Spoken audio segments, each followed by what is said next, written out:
कि जब आप बौने लोगों के बारे में और बौने लोगों को बड़ा बनाते हैं और छोटे लोग सत्ता पे काबिज हो जाते हैं, इंस्टीट्यूशन पे काबिज हो जाते हैं, तो छोटे लोगों की तस्वीरें देख देखकर आपका बच्चा भी छोटा बनने की कोशिश करता है।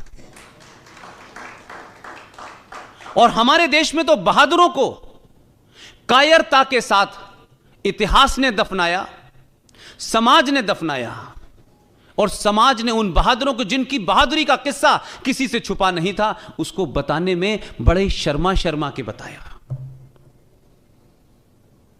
ये बात अलग है कि 70 साल में सत्ता बदली, तो सत्ता बदलने से कुछ लोगों को लगा कि हम भी अपनी बात कह सकते हैं। यह बात अलग है कि उससे पहले कोई मन की बात नहीं कह रहा था, वो भी इसी बार भी मन की बात करता है। उससे हुआ क्या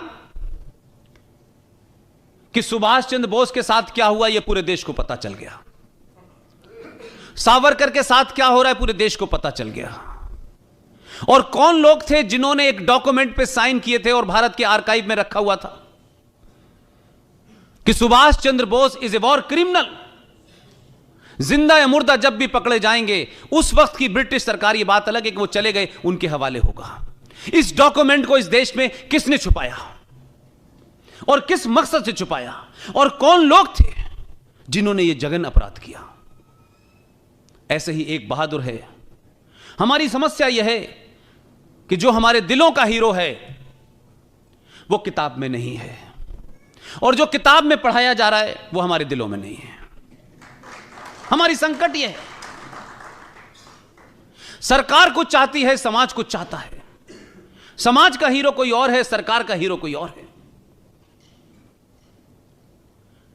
लिहाजा 21 अक्टूबर 1943 को सुभाष चंद्र बोस ने भारत की आजादी की घोषणा की। मोयान जो नॉर्थ ईस्ट के अंदर जगह है, वहां से लेके पूरा नॉर्थ ईस्ट उनके कब्जे में था।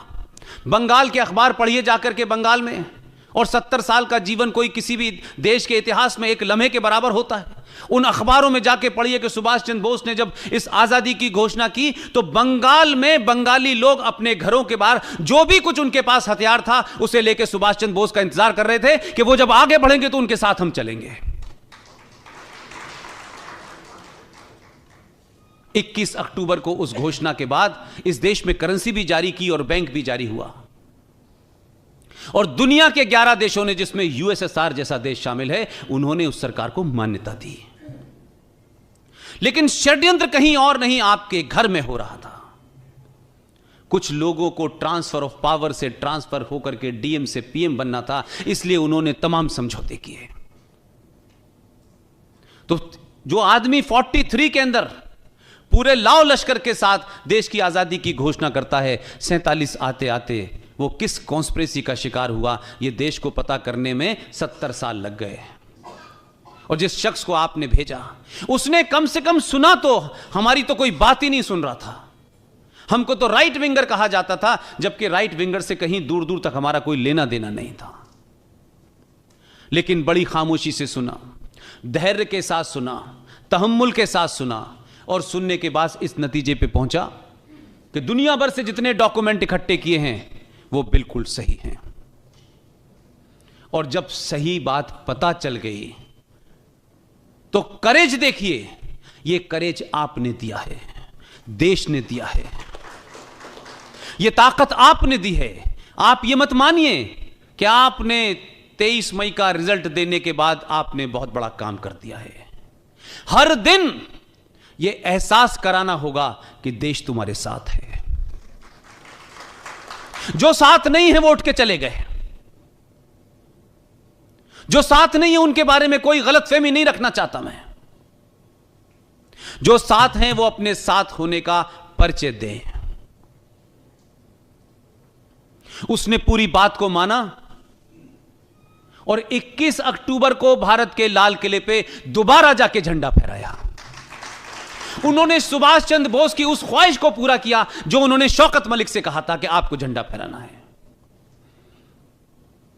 और एक घटना का जिक्र इसलिए क्योंकि आप गुजराती हैं।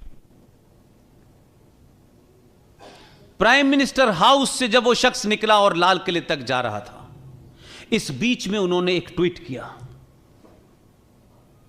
वो ट्वीट सार्वजनिक था। उस ट्वीट में क्या लिखा था, मैं ये बात इसलिए नहीं कह रहा कि वो कोई ट्वीट बताना मेरे लिए बड़ा इंपॉर्टेंट है। इंपॉर्टेंट यह है कि देश का प्रधानमंत्री 4 साल तक सत्ता पे बैठता है, सब कुछ होने के बाद। जरा समझिए कि जो लोग इस देश में दुश्मन हैं, उनकी ताकत कितनी गहरी है, उनकी जड़ें कितनी गहरी हैं। उन्होंने अपने ट्वीट में कहा कि मैं झंडा फहराने जा रहा हूं, लेकिन मुझे मालूम है लोग मेरे बाल नोच लेंगे। यह उनका ट्वीट था। प्राइम मिनिस्टर अगर यह समझ सकता है और यह कह सकता है कि कितने खतरे होंगे कि इस घटना के बाद देश में क्या बवाल होगा, तो मेरी और आपकी क्या औकात है। लेकिन इसके बावजूद भी वो गए। लगातार पूरी टीम, GD Bakshi, colonel R S Singh, Sushil Pandit, Gaurav Arya, Lalit Ambardar, हम सब ने कहा हम पीछे नहीं हटेंगे चाहे कुछ हो जाए।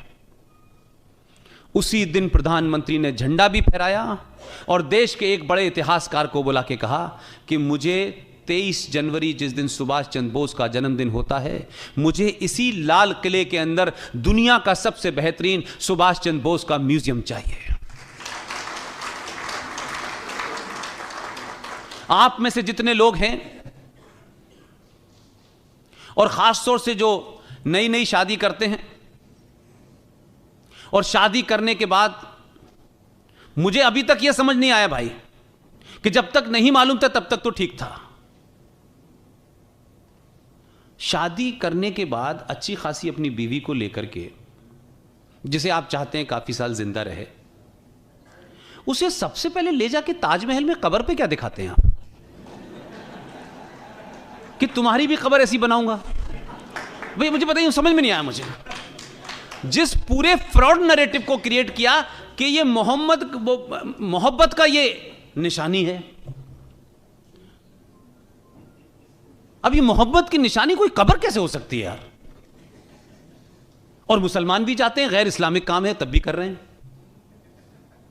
अगर आपको अपने बच्चों को, आने वाली नस्लों को, जो हमसे और हमारे बुजुर्गों से गलती हुई है और उसको सुधारना है, तो इस वक्त देश के अंदर बहुत बड़े बड़े काम हो रहे हैं। आप लाल किले में जाएं और सुभाष चंद्र बोस के उस म्यूजियम में अपने बच्चे को जब इस किनारे से ले जाएंगे और जब आखिर में निकालेंगे, मेरा दावा है कि वो जो कुछ बोलेगा आपको लगेगा एक और नरेंद्र मोदी तैयार हो गया।